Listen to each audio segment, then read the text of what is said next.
You're just a black. A professional Negro. And I didn't marry a black. Well, like hell you didn't. If you didn't know it, well, I'm telling you now. No, Gloria. The girl I married believed that all people were equal. And you, the girl now, you, Gloria, have managed to convince yourself that you are not equal at all. And frankly, I'm inclined to agree with you. Good.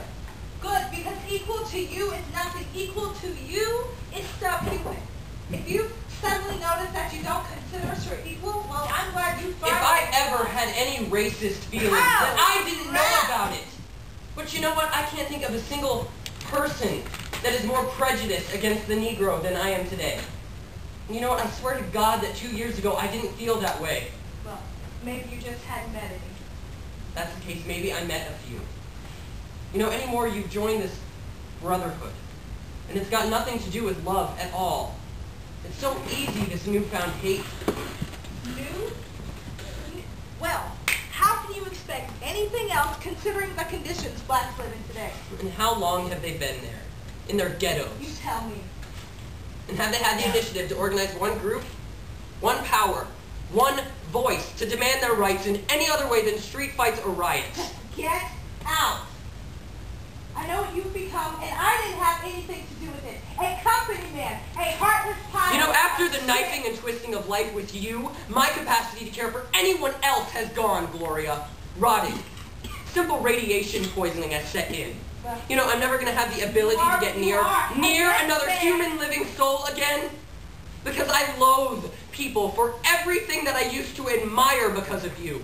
I loathe them for every foul-mouthed, triple-tongued, political, and hypocritical word that they say. I don't hear what anybody says to me anymore, only their motives for saying it, what they want from me. Your people, maybe. You know what? Fuck your people. I loathe your people. After hearing you preach civil rights for the past 3 years, I loathe every group, congregation, faction, and complexion that ever fucking existed automatically. Well, that's just too you know what? bad. We never had many blacks in my town. But I thought of them as wronged equals, like the Jews. We never had a Jew in town. I didn't even know there was such a thing as a Jew. And I came here and I heard the popular mythology, and my heart unquestioningly went out to another classified people. And oppressed and prejudged people, right? And then I met friends who talked endlessly of bargains and asked what I was making before what I was doing. And they couldn't understand that they were supporting every single thing that they fought for so long. But I kept telling myself, no, it's a lie. The mythology is a lie, right? They're no more clannish than the Greeks or the Armenians or the Chinese. But all my experience shows that Simon says, how much does it cost?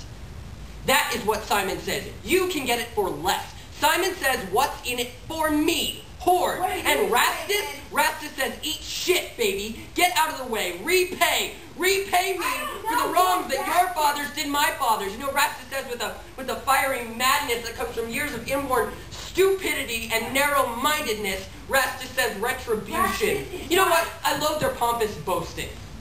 They're telling you that the sexual myth is a sexual myth, and then using it as slyly as a fox uses cunning to get their petty fucking, you know, goddamn you, Gloria! I loathe you! I loathe the look of you, the feel of you, the bitter earwax taste, and the sour orange rind smell of you. You disgust me in every way, Gloria. Your firm, round stomach disgusts me, and your single narrow-mindedness. I loathe you because you made me hate everything else and everyone else. You destroy. It's all you know, and you've not got a goddamn thing to rebuild with. Not hope, not energy, not love. Certainly not love. For all of your popularized warmth. Not even love.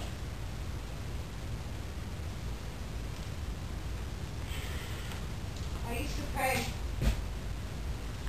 that first year at the hutch when I loved you.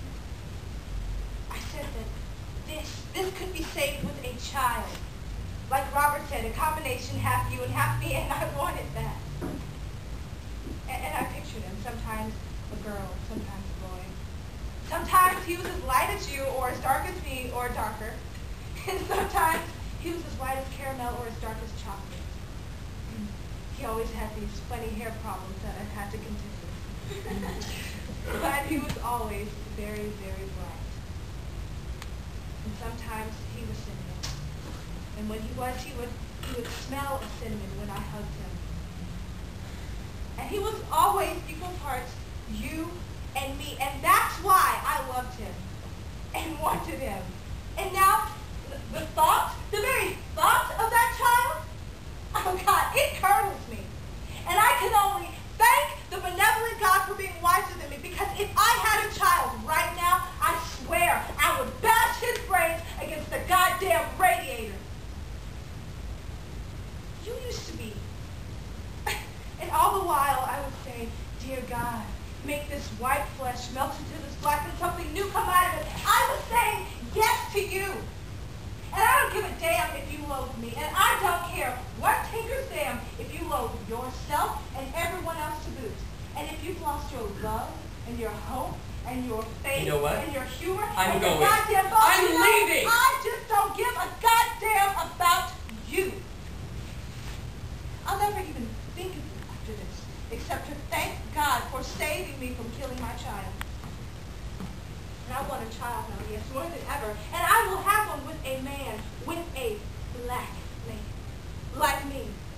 And he will be so black that he's blue. Black as the night. By God, he will be black as the night.